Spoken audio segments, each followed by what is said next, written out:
This is Optimal Living Daily episode 2668, How I Turned Things Around When My Life Was a Mess, by Jen Hayes of jenhayes.me. And I'm Justin Malik, your host and narrator, back today with an article from Jen Hayes. And I'll share a tactic that might help with what she talks about in this article, so stick around until the end. But for now, let's get right to it as we optimize your life. How I Turned Things Around When My Life Was a Mess, by Jen Hayes of jenhayes.me. I turned 27 a couple weeks ago, and it's incredible how much things have changed since my last birthday. My 26th birthday was the worst birthday ever. Why? Because my life was a complete mess. I spent the majority of my 26th birthday sobbing into my pillow. My mom and I had a fight after she suggested that I start shopping at a plus-size store. My frustration with my weight, well, it was the heaviest I'd ever been, reminded me of how frustrated I was with every aspect of my life. I was underemployed and working at a job I hated. The pay was awful, the benefits were terrible, and my boss was a nightmare. I'd been looking for a new job, but I wasn't having much luck. I'd received a few rejections from companies I'd been really excited about. I was terrified that I'd be trapped in a low-paying job that I hated forever. My financial situation was a disaster. My husband and I were living with my parents, but hoping to move out as soon as possible. We had no idea how we would do that with 6 figures of student loan debt and low salaries. 50% of my income at the time was going toward making my minimum student loan payments. We were continuing to make bad financial choices. We had blown a huge chunk of my savings on our wedding, and what we had left was nowhere near enough for a home. We had no idea what to do. I felt lost, trapped, and hopeless. The past year had also been incredibly stressful. Several of my family members had suffered from severe mental health issues, physical health problems, and addiction. 3 people close to me had lost their jobs unexpectedly and faced serious financial difficulties as a result. I had helped 2 of them out financially, even though I couldn't afford it. It was one terrible thing after another. It's crazy how much has changed in a year. Now, at 27, my life is drastically different. I lost 35 pounds by adopting a whole food, plant-based diet and exercising daily.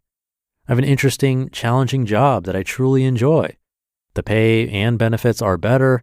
My boss is one of the best managers I've ever had. And the job has some pretty neat perks, like a free gym membership and 2 office dogs. I recently found out that my role is expanding and I'll be able to take on additional responsibilities. Having a job that pays better is helping with my financial situation, and my husband and I now have a plan to pay our loans off in 3 years instead of 10. We're still living with my parents, but now that we have a plan, there is a move-out date in sight. This gives us hope. Does your life feel like a mess? It doesn't have to be. Here are the steps I took to turn my life around. Number 1, create a plan. My biggest source of stress over the past few years has been my student loan debt. When I had no idea how I was going to pay it all off, I felt lost and helpless. Now that my husband and I have a plan to pay our debt off in 3 years, I don't worry about money as much. We live extremely frugally and we live with my parents. Neither of these things are easy, but it'll be well worth it in 3 years when we finally have financial freedom. Number 2, have some faith and be patient. This one was the most difficult for me. I'm a worrier by nature, and my mind always goes to the worst case scenario, like I'll never find a good job and I'll be living with my parents forever. I'm also incredibly impatient, and the slowness of the job search process always frustrates me. It will take some time, but it will happen. Things will get better. Number 3, take care of yourself.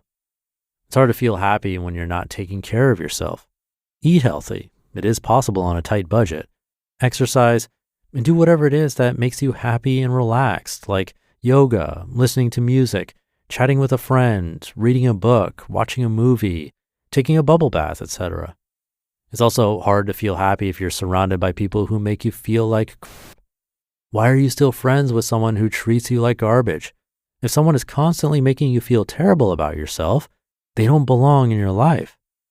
It's tough when someone actually is a good friend or person, but they're a magnet for drama and problems. Of course, you want to help someone you care about, but don't get too wrapped up in someone else's problems.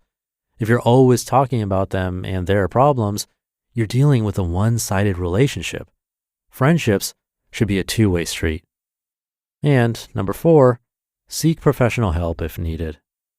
According to research by the Yellow Brick program, only 9% of people who are in debt report no mental health issues. Nearly 1 out of 3 people with high debt report severe anxiety. Despite the fact that my life is much better now than it was a year ago, my anxiety is through the roof. At first, I thought my anxiety had come out of nowhere, but I realized that it has been slowly building for the past 2 years. I attributed my feelings as a normal reaction to high amounts of stress, but really, it was more than that.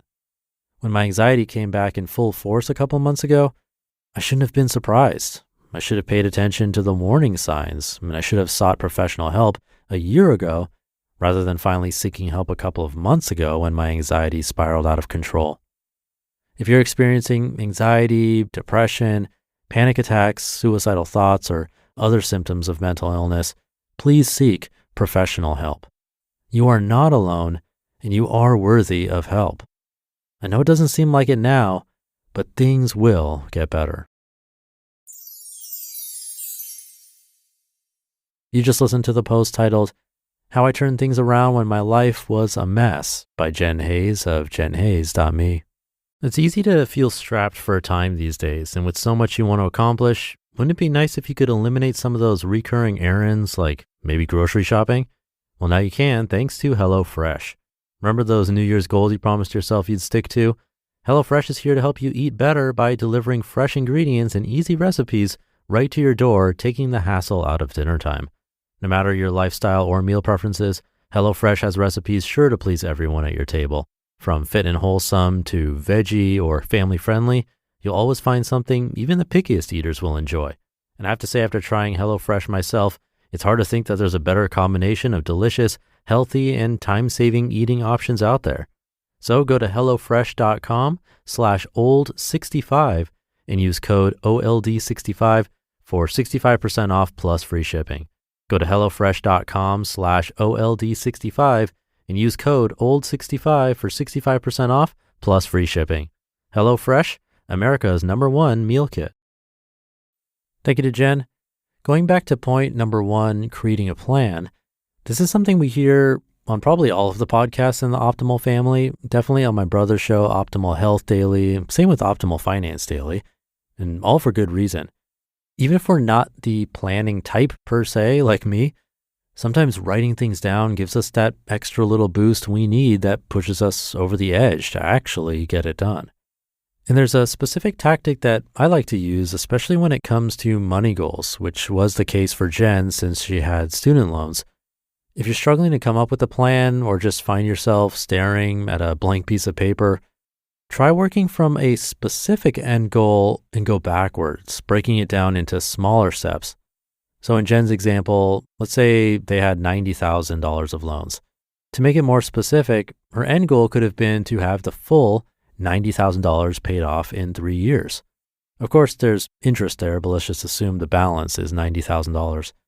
So she could break down that $90,000 into the 3 years, which would be $30,000 a year. Now break it down further. $30,000 a year divided by 12 months, that's $2,500 a month. That's aggressive. That's, rent in Southern California. But if you're living with parents rent-free and they have 2 sources of income in the family, it's definitely possible. You can even break that down further and make it more manageable. That's around $83 a day. Between the 2 of them, 2 people, that's $40 each per day. And now we're talking. Again, pretty aggressive to pay it all off in just 3 years, $40 a day each. But by breaking it down, we can really get a good idea if it's possible and create a plan of saving that $83 a day. Or if it's too much, then revise it. But in either case, like she said, if things are feeling messy, putting in that time to plan could very well be worth it. So something to try out. Do try it out. Have a great rest of your day. And I'll catch you tomorrow for the Wednesday show, where your optimal life awaits.